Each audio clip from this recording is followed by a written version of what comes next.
ఇవాళ మీ ముందుకి బచ్చల కూర పచ్చడి చాలా బాగుంటుంది. డిటో మనం గోంగూర పచ్చడి తిన్నట్టే ఉంటుంది. చాలా బాగుంటుంది. ప్రొసీజర్ కూడా ఇంచుమించు అలాగే ఉంటుంది. చాలా బాగుంటుంది. ఆవాలు మెంతులు వేసాను, 1 స్పూన్ ఆవాలు, అలాగే 1 స్పూన్ మెంతులు వేసాను.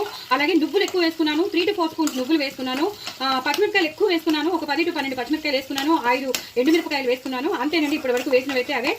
ఇప్పుడు పసుపు వేసేస్తానండి. పసుపు వేసేసాక మనం ఉల్లిపాయలు, సన్నగా తరిగిన ఉల్లిపాయలు వేసేస్తాను. కొన్ని మాత్రం దాచుకుంటాను. ఉల్లిపాయలు కూడా బాగా వేగిపోవాల్సిన అవసరం ఏం లేదు, జస్ట్ వేగితే చాలండి. నేను బచ్చల కూర పచ్చడి అన్నాను కాబట్టి నేను బచ్చల కూరతో పాటు లేతగా ఉన్న కాడలు కూడా వేసేస్తున్నాను. నేను పడేయట్లేదు, కాడలు కూడా వేసేసుకుంటానండి. సో దట్ అవి కాడలు బాగా నూనెలో వేగితే సాఫ్ట్ అయిపోతాయి. అప్పుడు నేను ఆకుకూర వేస్తాను. సో ఇది బాగా వేగాక మీకు మళ్ళీ చూపిస్తానండి. ఇవి బాగా వేగిపోయాయి. ఇప్పుడు మనం కొంచెం చింతపండు వేసేసుకుందాం. కొంచెం ఎక్కువ వేసుకున్నానండి.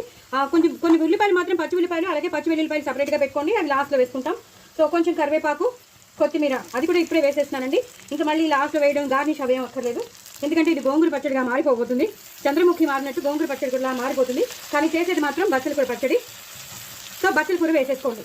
మీరు ఎంత తరిగి పెట్టుకున్నారో అంత బచ్చల కూర అది బాగా వేగిపోయాక, ఒకవేళ కనుక మీరు నేను చెప్పినట్టు బచ్చల కాడలతో చేస్తే మాత్రం, లేదు అనుకుంటే మీరు పోపు వేగిపోయాక ఆకు వేసేసుకొని చేసేసుకోవచ్చు. ఇది వేసేటప్పుడే ఇంగు కూడా వేసుకోండి. ఇందాక మీరు పోపులో వేశారు కదా, అప్పుడు కూడా వేసుకోవచ్చు, లేదా ఇప్పుడైనా వేసుకోవచ్చు. ఇంగు పట్టేస్తుంది మనం, ఎందుకంటే ఇవేం వాటర్ ఏం పోయట్లేదు కాబట్టి ఆ మాత్రం ఇంగు పడుతుందండి. ఇంగు ఫ్లేవర్ వస్తేనే బాగుంటుంది. ఆకుకూర బాగా మగ్గిపోతున్నాయి, కాడలు కూడా బాగా మగ్గిపోయాయి. నేను చెప్పాను కదండి, లేత కాడలు తీసుకోమని 10 సార్లు చెప్తున్నాను. మీరు మా ముద్ర కాడలు తీసుకుని పీచు వచ్చిందండి అంటే బాగోదు.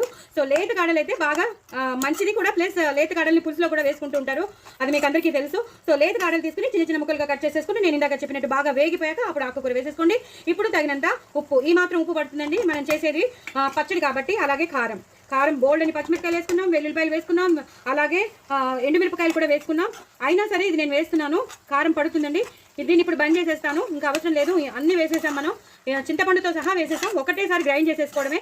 ఇది స్మూత్ పేస్ట్ అవ్వాలని రూల్ లేదండి. కచ్చాపిచ్చాగా మన గోంగూర పచ్చడి ఎలా ఉంటుందో అలాగే చేసేసుకోవచ్చు. అలాగే కొన్ని ఉల్లిపాయలు కూడా వేసేయాలి. అయిపోయిందండి, నేను బంద్ చేస్తాను. ఇప్పుడు మీకు గ్రైండ్ చేశాక నేను చూపిస్తాను. చూసారు కదండి, ఇలా పచ్చడి అయిపోయింది. ఎంత బాగుందో. నేను అదే చెప్తున్నాను, లేత కాడలు వేసుకుంటే మాత్రం సూపర్ వస్తుంది. లేత కాడలు వేసుకోండి. అంటే ఆకు కింద ఉన్న లేత కాడలు తీసుకున్నాను నేను. సో పెద్ద ఆకులు కాబట్టి, పెద్ద పాదు కాబట్టి నాకు అంత పెద్ద వచ్చాయి. సో ఇలాగా చక్కగా నేను అన్ని వేసుకున్నాను, నువ్వులు, ఆవాలు, మెంతులు అన్ని వేసుకున్నాను. లాంగ్ వీడియో చూసేస్తే మీకు తెలిసిపోతుంది. అదే మీరు ఈ వీడియో మొత్తం చూస్తే మీకు తెలిసిపోతుంది, స్కిప్ చేయకుండా చూస్తే. సో తప్పకుండా చేసుకోండి, చాలా మంచిది. ఆరోగ్యానికి అయితే సూపర్ అండి.